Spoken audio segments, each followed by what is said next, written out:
স্বাদে বাঙালিয়ানা চ্যানেলে স্বাগত। আজকে আমি আবার নতুন একটা রেসিপি নিয়ে চলে এসেছি। দেখুন, মুড়িঘণ্টের রেসিপি। সবাই মুড়িঘণ্ট বানায়, এটা কোনো নতুন রেসিপি না, সবাই জানে, কিন্তু তাও আমি কিভাবে বানাই সেটা আপনাদের সঙ্গে আমি শেয়ার করলাম। চলুন যাই দেখে নিই কীভাবে এটা বানাচ্ছি। এখানে একটা বড় কাতলা মাছের মাথা নিয়ে নিয়েছি। এটা এখন আমি লবণ হলুদ দিয়ে মেখে নেব।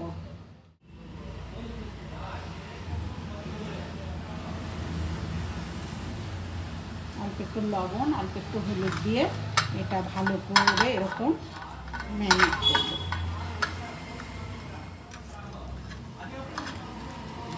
মাছের মাথাটা লবণ হলুদ দিয়ে মাখা হয়ে গেছে। একটা বাটিতে তুলে আমি এটা রেখে দেব 15 থেকে 20 মিনিট। একটা ভাজা মশলা করে নেব। দুটো শুকনো লঙ্কা দিয়ে দিলাম। লঙ্কা দুটো আগে একটু ফ্রাই করে নেব। একটা তেজপাতা দিয়ে দিলাম, সেটা দুটো টুকরো করে, এটাও একটুখানি ভেজে নেব। এখানে দেব হাফ চামচ ধনে, হাফ চামচ জিরা, দিয়ে দেব দুটা এলাচ, দারচিনি আর লবঙ্গ।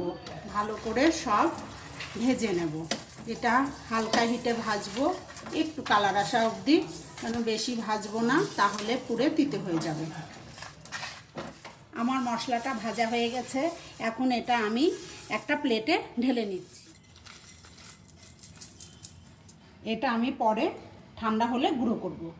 এখন আমি কড়াইতে তেল দিয়ে দেব।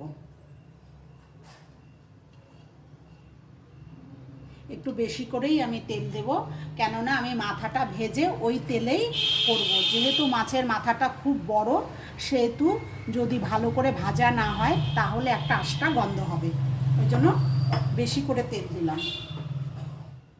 তেলটা এখন আমার গরম হয়ে গেছে, পুরো কড়াইতে ছড়িয়ে নিলাম। এখন আমি মাছের মাথাটা ভেজে নেব। মাথাটা আমি এখন করে দিয়ে দেবো। একটা ঢাকনা দিয়ে এটাকে করবো, যেহেতু তেলটা ছুটছে। এখন এটাকে আমি ঢাকা দিয়ে ভাজবো, যাতে তেল ছিটে গায়ে না আসে। ঢাকনাটা খুলে মাছটাকে উল্টিয়ে দেবো।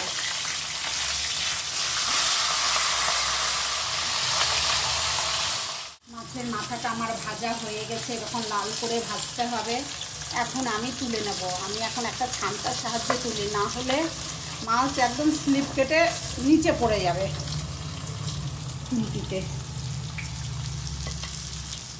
মাথাটা অবশ্যই ভালো করে ভাজবেন, না হলে মাছের যে একটা আঁশটা গন্ধ থাকে সেটা করবে। এরকম দুটো ছোট ছোট আলু ডুমো ডুমো করে কেটে নিয়েছি, ওই তেলের মধ্যেই দিয়ে লাল করে ভেজে নেব। এখন আমার আলুটা ভাজা হয়ে গেছে, এটাও আমি এখন একটা বাটিতে তুলে নেব। এই তেলের মধ্যেই আমি দিয়ে দেব 1 চামচ ঘি। এটাও একটু গরম হতে দেব। এখন আমি গোটা মশলাগুলো দিয়ে দেব। এখানে দুটো তেজপাতা, দুটো এলাচ, একটু জিরে, আর হচ্ছে 4টা লবঙ্গ, আর হাফ ইঞ্চি দারচিনি। একটু সুন্দর গন্ধ হওয়া বেরোনো অবধি ভেজে নেব। এখানে একটা বড় সাইজের পেঁয়াজ নিয়েছি, সেটা এরকম কুচি কুচি করে কেটে নিয়েছি। এটাও এখন ভেজে নেব। পেঁয়াজটা একটু লাল করে ভাজবো, বাদামি করে। আমার পেঁয়াজটা বাদামি করে ভাজা হয়ে গেছে। এখন আমি এর মধ্যে দিয়ে দেব আদা রসুনের পেস্ট। এখানে হাফ চামচ আদা, হাফ চামচ রসুন পেস্ট দিয়ে একটু পেঁয়াজের সঙ্গে ভালো করে ভেজে নেব, যাতে কাঁচা গন্ধটা চলে যায়। এখানে একটা টমেটো আছে, মিডিয়াম সাইজের একটা টমেটো, সেটাকেও দিয়ে দিলাম। এটাও একটুখানি ভেজে নেব। এখানে আমি 3টা কাঁচা লঙ্কা কুচি করে নিয়েছি, এটাও দিয়ে দিলাম। যেহেতু আমি শুকনো লঙ্কার গুঁড়োটা কম দেবো, সেই জন্য কাঁচা লঙ্কাটা বেশি দিলাম। এখন আমি গুঁড়ো মশলাগুলো অ্যাড করব। গুঁড়ো মশলাগুলো দেওয়ার সময় হিটটা একদম কমাই দেবো, না হলে জ্বলে যাবে।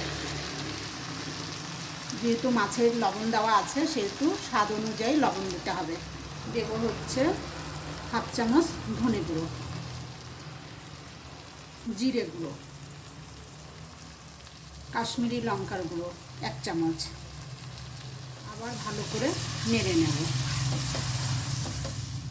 হলুদ গুঁড়ো হাফ চামচ, এটাও ভালো করে মিশিয়ে নেব যাতে মশলার কাঁচা গন্ধটা চলে যায়। এখন যে চালটা আমি ধুয়ে রেখে দিয়েছিলাম, এখানে 1 কাপ চাল আছে, আমি 15 মিনিটের জন্য জলে ভিজিয়ে রেখে দিয়েছিলাম, সেটা এখন জল ছেঁকে চালটাও মশলার মধ্যে দিয়ে দেব। মশলার সঙ্গে ভালো করে কষিয়ে নেব।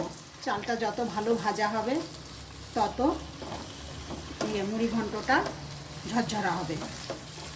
এটা এখন আমি ভালো করে ভেজে নেব। এই রকম করে ভেজে নিতে হবে। চালটা যখন একদম ভাজতে ভাজতে ঝরঝরা হয়ে যাবে তখন বুঝবেন যে ভাজা হয়ে গেছে, আর একটু হবে। একটা কথা বলতে আমি ভুলে গেছিলাম, অবশ্যই গোবিন্দভোগ চাল নেবেন। কেউ গোবিন্দভোগ বলে, কেউ চীনা আতপ বলে। আমার এখন ভাজাটা হয়ে গেছে, একদম ঝরঝরা হয়ে গেছে। এখন আমি আলুগুলো ভেজে রাখলাম, ওগুলো অ্যাড করে দেবো। তারপরে যে মাছের মাথাটা ভেজে রাখলাম, এরকম আমি মাছের মাথাটা ভেঙে নিয়েছি, এটা দিয়ে দেবো। এটাও দিয়ে আমি একটু ভালো করে এরকম কষিয়ে নেব। এখন আমি জলটা দিয়ে দেব। জলটা অবশ্যই গরম দেবেন, যা চাল নেবেন তার ডবল জল দেবেন। যে কোনো মাপ বাড়িতে যে কোনো কাপ মেপে এটা করতে পারেন। এখন এরকম, এখন আমি এটাকে ঢাকা দিয়ে দেব। এখন এটা আমি খুলে একটু নেড়ে দেব, মাঝে মাঝে এরকম নেড়ে দিতে হবে, এরকম করে নেড়ে দিতে হবে। এর মধ্যে দিয়ে দেব চিনিটা। চিনিটা অবশ্যই পরে দেবেন, কেননা চিনি যদি আগের থেকে দেন চালটা ভালো সিদ্ধ হবে না, টাইম নেবে। চিনিটা দিয়েও একটু নেড়ে দেব। এখানে 1 চামচ চিনি দেওয়া আছে। ঢাকা দিয়ে দমে রেখে দেব, হিটটা কমানো আছে, তারপরে আবার দেখাচ্ছি। মুড়ি ঘন্টটা মোটামুটি হয়ে গেছে, আর একটু হবে। এখন আমি বাদবাকি যে মশলাগুলো দিইনি সেগুলো দেব। যে মশলাটা আমি এখন করে রাখলাম ভাজা, সেই ভাজা মশলার থেকে দিয়ে দেব 1.5 চামচ। 1.5 চামচ ভাজা মশলা দিয়ে দিলাম। দিয়েও আমি একটু মিলিয়ে নেব। মোটামুটি হয়েই গেছে। দিয়ে দেব হাফ চামচ গরম মশলা, আর দিয়ে দেব 1 চামচ ঘি। নামানোর সময় ঘি দিলে খেতে ভালো লাগে। এটাও দিয়ে নেড়ে নেব।